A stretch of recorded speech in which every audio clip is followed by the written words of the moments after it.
Imagine waking up to dry faucets in the middle of California's worst drought in decades, all because you were 2 days late on a payment, while your neighborhood's HOA keeps its lawns lush and green. This isn't a tale of defeat against petty tyrants. It's the story of how I, a geological engineer, used my expertise, state law, and a touch of ingenuity to legally redirect the only creek in the area, cutting off the HOA's $50,000 sprinkler system. Where are you watching from? Drop a comment below, because this saga will leave you stunned. My name is Ethan Caldwell, and until 6 months ago, I was just a guy trying to start fresh with my family. After years at the Environmental Protection Agency, I landed a private sector job that let us move into Crestview Heights, a fancy California suburb promising top schools for our 8-year-old daughter, Lily, and pristine community spaces.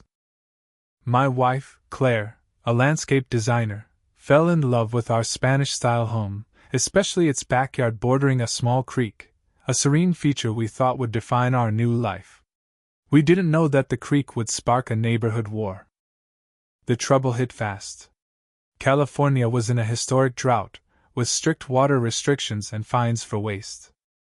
Most residents let their lawns die and cut their showers short, but Crestview's HOA, led by the iron-fisted Margaret Hensley, kept the common areas emerald green, sprinklers running daily. Margaret's sprawling estate, the neighborhood's crown jewel, was a verdant oasis amid the parched surroundings. Something was off, but as newcomers, I kept quiet until our bank botched our first HOA payment, delaying it by 2 days. I expected a warning for the $500 fee mix-up. Instead, a letter slapped us with a $150 penalty and threats of community standards violations. I paid immediately and emailed the HOA manager, Tom Reynolds, asking if the fine was fair for a bank error. A week later, Margaret herself replied, cold and unyielding, "Rules are rules. Late payments undermine our foundation. Learn from this." I might have let it slide, but 3 days later our water was shut off. No notice, no warning, just a dry kitchen and a confused family. The utility company said the HOA ordered the shutoff for serious violations. Violations? 2 days late?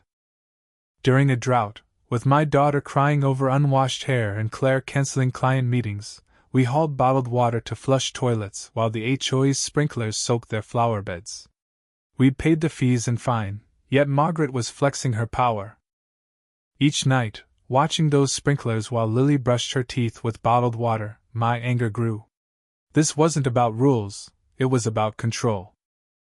Walking along the creek one evening, I spotted a hidden pump station tucked behind bushes, siphoning water for the HOA's sprinklers. No permits, no signage, illegal under California's strict drought laws. As an ex-EPA guy, I knew this was a violation. The kicker?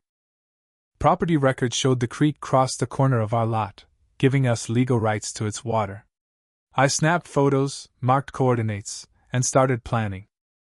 I dove into research, balancing remote work at a cafe, no water at home, with studying California's riparian laws.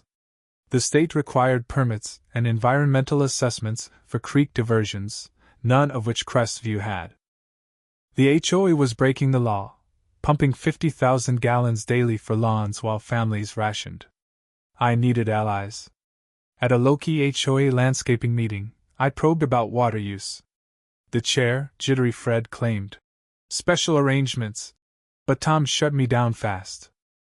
Their nervous glances confirmed my suspicions. They were hiding something. Our water was restored after I threatened legal action, but the ordeal lit a fire in me. I wasn't letting this go. I met Jake Harper, a neighbor and environmental lawyer who'd clashed with Margaret over his drought-friendly garden, and Rosa Martinez, a longtime resident whose award-winning garden died under restrictions Margaret ignored. They shared stories of Margaret's reign, liens, fines, even vandalism against dissenters.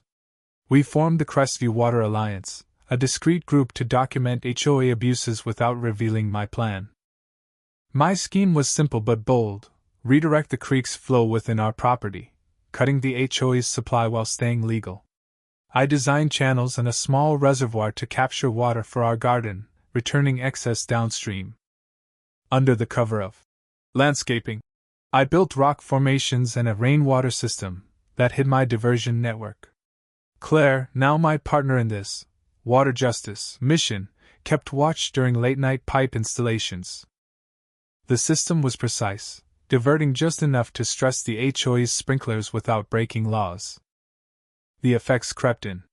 Sprinklers weakened, lawns browned, and Margaret's prize roses wilted. She called in contractors, then a hydrologist, Dr. Alan Grant, whose investigation unraveled her empire. At a packed HOA meeting, Grant reported the creek's flow was depleted by unpermitted overuse and urged a 70% cutback. Margaret, defiant, proposed a $50,000 pump upgrade, funded by homeowners. The room erupted. Rosa stood, her voice cutting through. "Why do we sacrifice while your lawns thrive?" Residents piled on, airing years of grievances.